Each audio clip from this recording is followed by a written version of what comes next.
Guys welcome back to കടലും നിലാവും. ഇപ്പൊ ശരിക്കും വെൽക്കം ബാക്ക് ഒന്നും പറയാറില്ലല്ലേ, ഇതൊരു കണ്ടിന്യൂസ് ആയിട്ട് ഇങ്ങനെ പോകുന്നേ.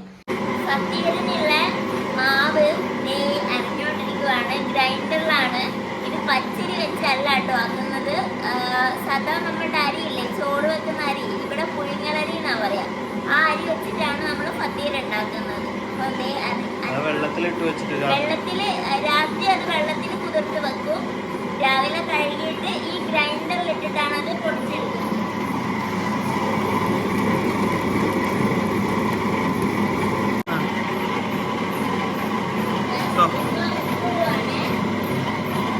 കേൾക്കുവാൻ എനിക്കറിയില്ല. നമ്മൾ ആവശ്യത്തിനുള്ള ഉപ്പ് ആഡ് ചെയ്ത് കൊടുക്കുന്നുണ്ട്.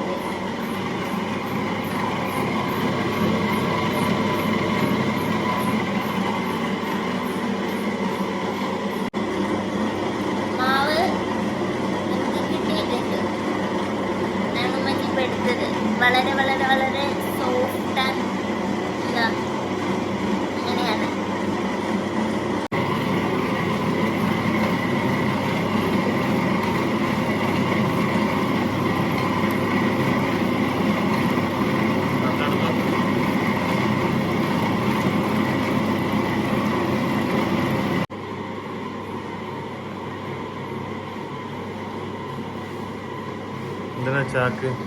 വെള്ളം തുവരാനേ, അതിലെ മാവിലെ വെള്ളം പോവാൻ വേണ്ടിയിട്ട് ആദ്യം ഒരു ചാക്ക് വിരിക്കും. എന്നിട്ടൊരു തുണി വിരിച്ചിട്ടാണ് ഇത് വെക്കുന്നത്.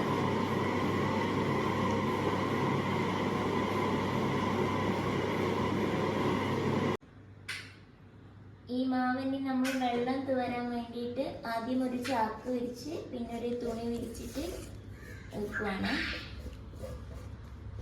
ഇതൊരു നമുക്കൊരു ഹാഫ് ആൻ അവറോളം വെക്കണം വെള്ളം തോരാൻ വേണ്ടിയിട്ട്. പച്ചരിയാണല്ലോ ടോപ്പ്, മറ്റേ അരിയാണ്. അതാണ് കേട്ടോ ഡിഫറൻസ്. ഇവിടെ റേഷനരിയാണ് ഇവർ യൂസ് ചെയ്യുക. പക്ഷെ നമ്മളെ നാട്ടിലത്തെ റേഷനരി പോലത്തെ അരിയല്ല, വ്യത്യാസമുണ്ട്.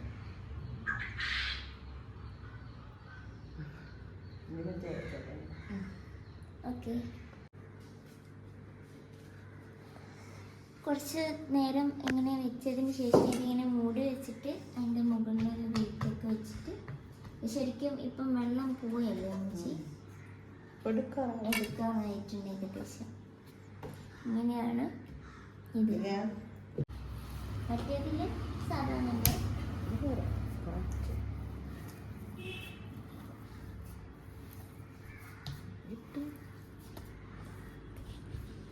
നമ്മൾ ഇന്നത്തെ ഫത്തീറാണ് ഉണ്ടാക്കുന്നത്. ഫത്തീറാണോ പത്തീറാണോ? ഫത്തീർ. അപ്പം അതിൻ്റെ പ്രൊസീജിയർ ശരിക്കും കഴിയാറായി. ഈ പൊടിയില്ലേ, നമ്മളുടെ അരിപ്പൊടി നമ്മളെല്ലാം മില്ലിലല്ലേ പൊടിക്കാറുള്ളത്. പക്ഷെ ഇവിടെ ഗ്രൈൻഡറിൽ പൊടിച്ചിട്ടാണ് ആക്കുന്നത്. അമ്മച്ചി ഉണ്ടാക്കിക്കോ, കുഴപ്പമില്ല.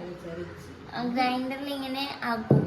ഈ നമ്മൾ അരി ഇട്ടിട്ട് വെള്ളം ഒഴിച്ചിട്ട് ഗ്രൈൻഡറിലിട്ട് എടുക്കുന്നത്. അപ്പോൾ ഇത് വളരെ വളരെ നൈസായിരിക്കും. അതായത് നമുക്കിത് തൊടുമ്പം തന്നെ ഭയങ്കര സോഫ്റ്റാണ്, സ്മൂത്താണ്, സുഖം ഇങ്ങനെ ഇതാക്കാൻ. ഈ മറ്റേ നമ്മൾ ഫീര ഫത്തീറിനാണെങ്കിൽ കുറച്ചുകൂടെ തരിതരി ഉണ്ടാവും, കട്ടി ഉണ്ടാവും. ഇത് വളരെ ഇങ്ങനെ നമ്മൾ മഷിബോളില്ലേ അതേപോലെ ആക്കിയിട്ടാണ് ആക്കുന്നത്. അപ്പോൾ ഇത് നമ്മൾ ഉണ്ടാക്കി ശരിക്കും ഇത് കൈകൊണ്ട് ഇങ്ങനെ ആക്കാം, അല്ലെങ്കിൽ നമുക്ക് പ്രസ്സിൽ വെച്ചിട്ടും ആക്കാം. ഇപ്പം നമ്മൾ പ്രസ്സിൽ വെച്ചിട്ട് ആക്കിയിട്ട് ഇത് കാണിച്ചു കൊടുക്കുക. ഇത് ദ്വീപിൽ മാത്രം ഉപയോഗിക്കുന്ന ഒരു ഇലയാണ്. അതിലാണ് നമ്മൾ പത്തിരി ഉണ്ടാക്കുന്നത്. വാഴയിലും ചിലപ്പോൾ ഈ ചീരപ്പത്തിരി നമ്മൾ ചിലപ്പോൾ വാഴയിലയിൽ വെക്കാറുണ്ട്. ഇത് രണ്ട് സൈസിലായിരിക്കും കേട്ടോ, ഒന്ന് മൂടാനും ഒന്ന്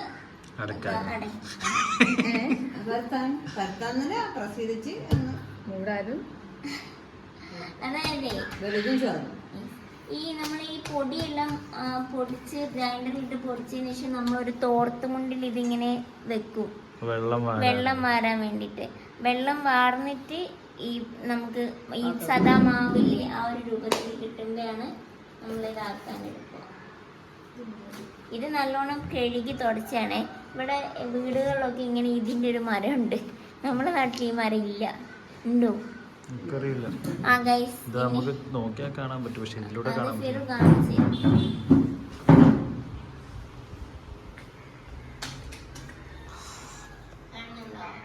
കാണുന്നുണ്ടോ എന്തോ.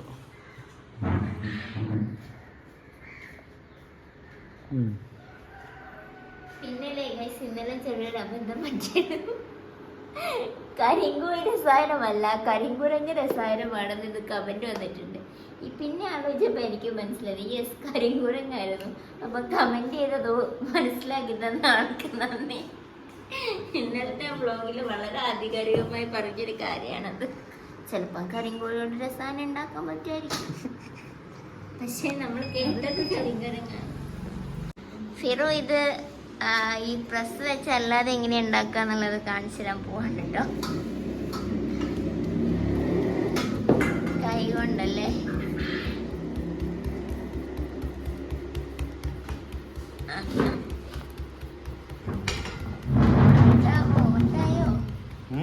പട്ടായല്ലേ പണ്ടിങ്ങനെ ചെയ്യാറുണ്ടായിരുന്നു. എന്തെങ്കിലും ഓർമ്മകൾ ഉണ്ടെങ്കിൽ ഷെയർ ചെയ്തോളൂ. ഞങ്ങൾ ഉണ്ടാക്കിയിട്ടുണ്ട്. ഇങ്ങനെ ആണോ? ഇപ്പയാണോ പ്രസ് വന്നത്? പ്രസ് ഉണ്ടായിരുന്നു, എന്നാലും ഇപ്പൊ നമ്മളെ വല്യമ്മൊക്കെ ഇങ്ങനെ ഉണ്ടാക്കാറ്. ഇതാകുമ്പോ ഈ ഇലയുടെ ടെക്സ്ചർ വരെ ആ പത്തിരിയിൽ ഉണ്ടാവും. ഇതില്ലേ ഗൈസ്, ഞാനൊരിക്കൽ മൂടിയപ്പം ഇത് തിരിച്ച് ഇങ്ങനെയായിരുന്നു മൂടിയത്. അതുകൊണ്ട് ഇലയുടെ ടെക്സ്ചർ നല്ലോണം വന്നായിരുന്നു. അത് ഞാൻ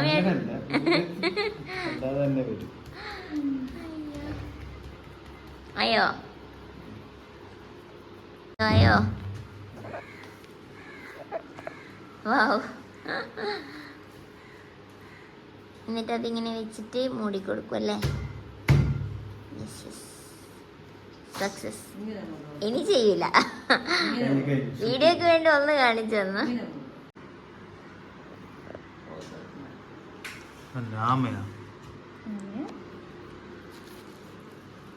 നിങ്ങളവിടെ പത്തിരിയിൽ ഇങ്ങനെ ഇതുണ്ടോ ഈ പ്ലാസ്റ്റിക്? നമ്മളെ വീട്ടിലത് നോക്കണ്ട. പ്ലാസ്റ്റിക് വെക്കോ? വെക്കൂ. എന്റെ പ്ലാസ്റ്റിക് പോയി പോണ്ട് ഞാൻ വെക്കാറില്ല.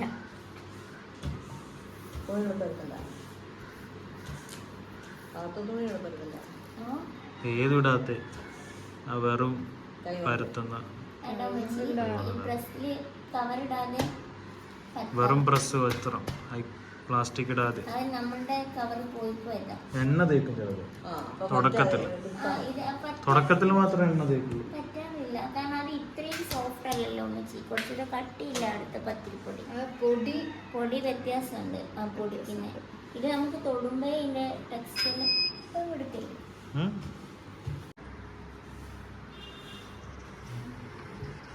ഇത് ചുട്ടെടുക്കാറുള്ളത് ഗ്യാസിലല്ല കേട്ടോ, അത് കാണിച്ചതാവേ. ഗ്യാസിലെല്ലാം ഇരുമ്പ് കമ്പിയിൽ എന്താ പറയാ, ഇരുമ്പടുപ്പില്. അത് ഞാൻ കണ്ടില്ല, അവിടെ ഞാൻ പോയിട്ടില്ല. ഇന്ന് പോവാ.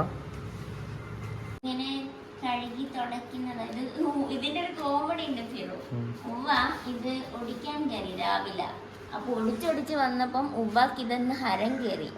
ഞാൻ നോക്കുമ്പോ ഇവിടെ മറിച്ചങ്ങ് വെട്ടിയിട്ടേക്കുവാ. അതായത് ഉപ്പ ഉവ്വനോട് ചേർത്തോ ഇത്രയും ആക്കി. അപ്പൊ ഉവ്വ അറിയാണേ അതിങ്ങനെ ഇങ്ങനെ വെട്ടി വെട്ടി വന്നപ്പോ ഒരു ഹരം കയറി കഴിഞ്ഞ് മൊത്തം വെട്ടിയത്. അല്ല, നമ്മളിവിടെ വെട്ടുമ്പോ ഇത് ഒരുപാട് വെട്ടാറുണ്ട്. ശരി കുഞ്ഞിയല്ല, ആവശ്യമില്ല. ഫർസ് പറയണ്ടായിരുന്നു നോമ്പ് കഴിയുന്ന വരെ ഉള്ളതുണ്ടെന്ന്. പക്ഷെ ഇത് കുറച്ചു കഴിഞ്ഞാൽ വാടിപ്പോവും. അല്ല, നമ്മളെടുത്ത് വെക്കാറുണ്ട്. ഫ്രിഡ്ജിലൊക്കെ വെക്കാറില്ലേ? ഫ്രിഡ്ജിലൊക്കെ വെക്കും. നമ്മള് ഒരു വലിയ മരത്തിന്റെ ശാഖ തന്നെ വെട്ടും. നോമ്പിന്റെ തുടക്കത്തില് അതൊരു പ്രൊസീജിയറാ. പ്രിപ്പറേഷനില്, നോമ്പ് പ്രിപ്പറേഷനില് നമ്മള് പാട്ടിയല്ല പൊട്ടിച്ചു വെക്കും. ആ, ഫ്രിഡ്ജിൽ വെക്കുന്നില്ല, അത് കുറച്ച് കഴിഞ്ഞിട്ടേ ഫ്രിഡ്ജിൽ വെക്കുള്ളൂ. വാടി തുടങ്ങുന്നതിന് മുന്നേ ഫ്രിഡ്ജിൽ വെക്കും. പിന്നെ കിണറ്റൊക്കെ കെട്ടിയിരുന്ന അതില്ലല്ലോ. ഉണ്ടാ അങ്ങനെ ഉണ്ടാ കിണറ്റില് കെട്ടി തൂക്കുമായിരുന്നു. കിണറ്റില് മറ്റേ എന്തെന്നാ ഇതാക്കിയിട്ട്, അതായത് നമ്മളൊരു കവറിലാക്കിയിട്ട് കിണറ്റിന്റെ അടിയിൽ തൂക്കിയിടുമായിരുന്നു. കറിവേപ്പില, വെറ്റില. ഇതെന്ന് പറഞ്ഞാലേ നമ്മള് ഈ അവൈലബിലിറ്റി കുറയുമ്പോഴേ, അല്ലെങ്കിൽ നമുക്ക് ഈസിലി കാര്യങ്ങൾ അവൈലബിൾ അല്ലാതിരിക്കുമ്പോൾ അതിനെ സ്റ്റോർ ചെയ്ത് യൂസ് ചെയ്യാൻ ഇവിടെ എല്ലാവർക്കും അറിയാൻ എനിക്ക് തോന്നി. അതിന്റെ ഏറ്റവും വലിയ ഉദാഹരണമാണ് മാസ്. മീൻ പ്രിപ്പയർ ചെയ്ത് വെക്കുന്നത്, അത് എന്താ പ്രിസർവ് ചെയ്യുന്നത് ആ രീതിയിലാണല്ലോ മാസ്. അതായത് കുറെ കാലത്തേക്ക് ഉപയോഗിക്കാൻ വേണ്ടിയിട്ട് ഇവിടെ സാധനങ്ങൾ അവൈലബിലിറ്റി ഇപ്പൊ കേരളത്തിൽ നിന്ന് വരണ്ടേ പല കാര്യങ്ങളും. അപ്പൊ ഷിപ്പില്ലെങ്കിലും പണ്ടുള്ളവരുടെ രീതി നമ്മള് എന്താ അതില് കുറച്ച് സാധനങ്ങൾ ഇപ്പോഴും പിന്തുടരുന്നു എന്നുള്ളതാണ്. പണ്ടുള്ളവർ ഒരുപാട് കാര്യങ്ങൾ ഇങ്ങനെ പ്രിസർവ് ചെയ്ത് വെക്കുമായിരുന്നു. പ്രിസർവേഷൻ, അത് പ്രിസർവ് ചെയ്തിട്ട് സ്റ്റോർ ചെയ്തിട്ട് ആവശ്യമനുസരിച്ച് അടുപ്പ് തന്നെ ശമ്പു പോലത്തെ ഒരു സാധനമുണ്ട്. അതിനോട് തണ്ണി പതപ്പിച്ച് എപ്പോഴും കെറ്റിലില്ലാത്തതാണ്. അപ്പം അതിൽ നിന്ന് കോരി നമ്മൾ ചായ അത് ഒരു അടുപ്പ് പോലെ ഇങ്ങനെ ഇടക്കല എന്ന് പറയും. നേരത്തെ മനസ്സിലായില്ലല്ലോ. നടുക്കൊരടുപ്പ്, അതായത് 3 അടുപ്പുണ്ടാവും. 3 അടുപ്പിന്റെ തുള, അതിന്റെ നടുക്കൊരടുപ്പ്. അവിടെ ചെമ്പ് എടുക്കത്തില്ല, ആ ചെമ്പ് അവിടെ തന്നെ ഉണ്ടാവും. അപ്പൊ നമ്മൾ ഇവിടെ തീ വെച്ചാലും ഇതിന്റെ ഇവിടെ തീ വെക്കൂല, സെന്ററിൽ തീ വെക്കൂല. സെന്ററിൽ കൂടെ കിട്ടും. അപ്പൊ അതെപ്പോഴും ഇങ്ങനെ അതിൽ നിന്ന് വെള്ളം എടുത്ത് ചായ ഉണ്ടാക്കുന്ന കാര്യമാണ് പറഞ്ഞത്.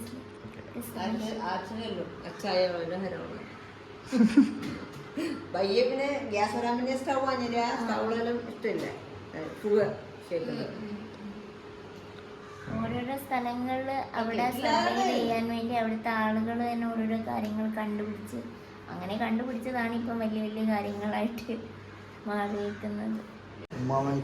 ഉമ്മയ്ക്ക് ഹത്തീർ വരുത്തണ നെറ്റുവാ ഇനിയും കൊണ്ടാ മക്കാൻ കഴിയുവാ ഉഷാറുണ്ടാ? പണ്ട് ഇഷ്ടംപോലെ ഉണ്ടാക്കിയിരുന്നല്ലേ ഇപ്പോഴും ഉണ്ടാക്കണമെന്നാ? ഇപ്പൊ പുതിയ ആളെ ഇറക്കുമതി ചെയ്തിട്ട് പകരക്കാരായിട്ട്. ആരാ ഇപ്പൊ ഹത്തീർ വരുത്തുന്നു?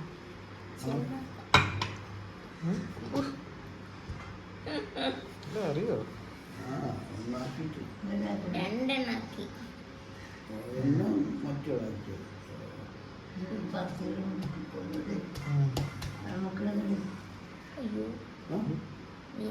അമക്കി വൈ, ഇലക്ക് തിരിച്ചു വൈ, നിലത്തൊക്കെ ബൈ. അതിന് നേർക്ക് തന്നെ വയ്ക്കും, ഓപ്പോസിറ്റ് വയ്ക്കുവാണേ.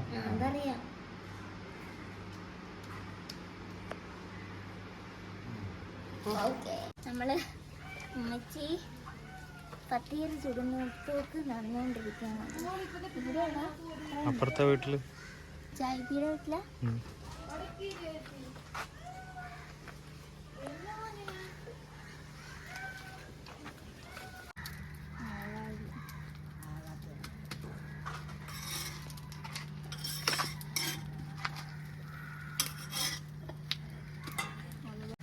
നമ്മള് കത്തിയിൽ ചുടുന്നതാണ് ഗൈസ് കാണുന്നത് ഇപ്പോൾ.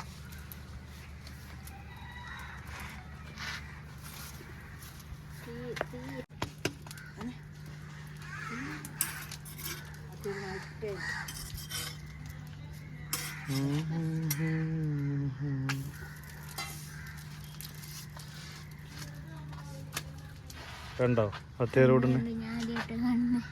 കോട്ടയ്ക്ക് വരാറുണ്ടായിരുന്നില്ലല്ലോ. ഇത് നമ്മളെ വീട്ടിലുണ്ടാക്കുന്ന, നമ്മളെ വീട്ടിൽ ഈ ഇരുമ്പ് നശിച്ചു പോയി. പത്തിരി ചുടുന്ന ഇരുമ്പ് നമ്മുടെ നാട്ടിലെന്തോ പറയും, എന്താ പറയാ? കല്ല്, പത്തിരിക്കല്ല്.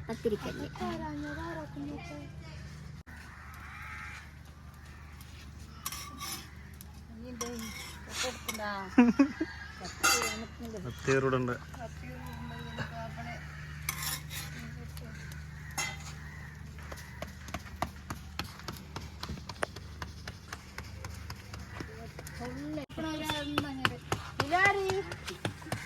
അമ്മയ്ക്ക് വിഷയം പറയാൻ കിട്ടിയ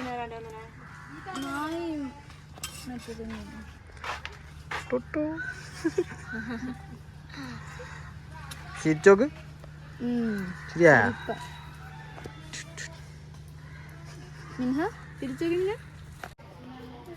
നമ്മളെ നാട്ടിലില്ലാത്ത കുറേ സാധനങ്ങൾ ഇവിടെ കാണുമ്പോൾ നിങ്ങളതൊക്കെ കാണിക്കുക. കണ്ടിന്യൂറ്റി ഒന്നും ഉണ്ടാവില്ല. ഇത് കണ്ടോ, ഇവിടെ നമ്മൾ ഇവിടുത്തെ അടുത്ത വീട്ടിൽ വന്നപ്പം ഈ വെറ്റിലയില്ലേ, വെറ്റില അത് കെട്ടി താഴെ ഇട്ടേക്കുക. കാരണം കേട് വന്ന് പോവാതിരിക്കാൻ വേണ്ടിയിട്ട്. ഇതൊരു ഫ്രിഡ്ജിങ് സിസ്റ്റം, ഫ്രിഡ്ജിന് പകരമായിട്ട് യൂസ് നേരത്തെ പറഞ്ഞായിരുന്നല്ലോ പത്തിരി ചൂടുന്ന ഇല പണ്ട് അങ്ങനെ വെക്കാറുണ്ടായിരുന്നു. അതേപോലെ വെറ്റില കെട്ടിയിട്ടേക്കുക. ഇവിടെ ജൈവി വെറ്റില ഉണ്ടത് അതായത് ഇവർക്ക് വെറ്റില നാട്ടിൽ നിന്ന് കൊണ്ടുവരുന്നാ തോന്നുന്നു. മലയാൻ പറ്റില്ല, മലയാൻ പറ്റില്ല. നമ്മളെ കേരളക്കാരെ ഇവര് മലയെന്നാ ഗൈസ് പറയുന്നത്. മലയാൻ പറ്റില്ല. നമ്മള് തേങ്ങാപ്പാലല്ലേടാ, തേങ്ങാപ്പാൽ ഇങ്ങനെ കുതിർത്തതിന് ശേഷമാണ് നമ്മുടെ നാട്ടിൽ തേങ്ങാപ്പാൽ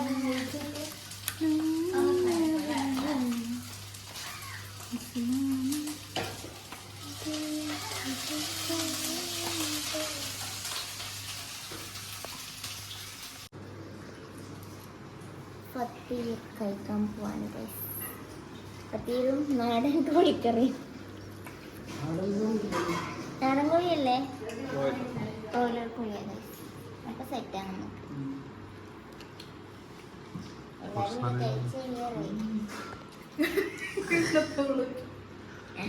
അടുത്ത കിണ്ണത്തില കഴിക്കോ. അങ്ങനെ കഴിക്കോ? വളരെ വളരെ സൂപ്പറായിട്ടുള്ള പത്തിരി. നല്ല ടേസ്റ്റ്. ഇനി കഴിച്ചു.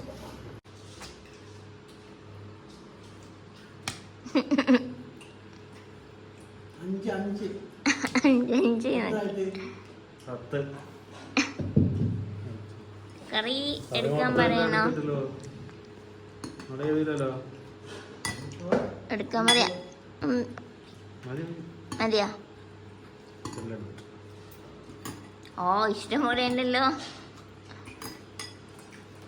നീ കഴിച്ചിട്ടൊന്ന് വേഗം പറയും എങ്ങനെയുണ്ടെന്ന്. പറിച്ച് വെച്ചല്ലേ കറി?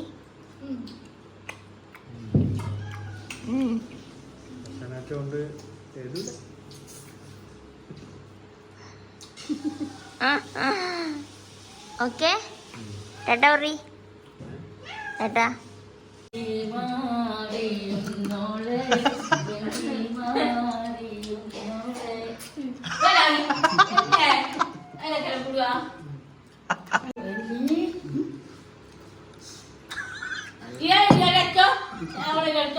ഓടക്കോട്ടെ ഓരിക്കോട്ടെ നേറ്റുവാ ജയിക്കുവാ.